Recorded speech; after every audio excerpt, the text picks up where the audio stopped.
alam mo nakakatuwa kasi dito sa airport, habang naghihintay kami ng flight namin, yung oras, maraming tao dito. Tapos may nagbigay sa akin si Madam, biglang lumapit yung gusto ko daw ng pasalubong. So binilihan niya ako ng kape at saka yung mga parang chicharon na gawa dito sa Jinsan. Kaya maraming salamat. Punta na natin, kunin ko na.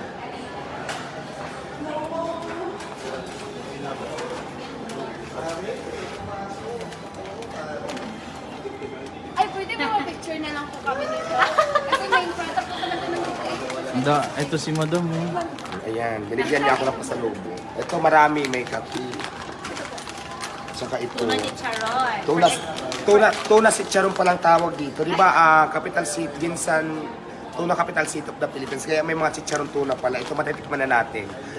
Bigyan ko kayo. Kaya syempre maraming salamat kay Madam. Ayan, binigyan niya ako. Hi! Welcome to Jensen. Siya ang nagbigay nito. Ang bait ni Madam. Maraming salamat. Ma'am, anong pangalan niyo?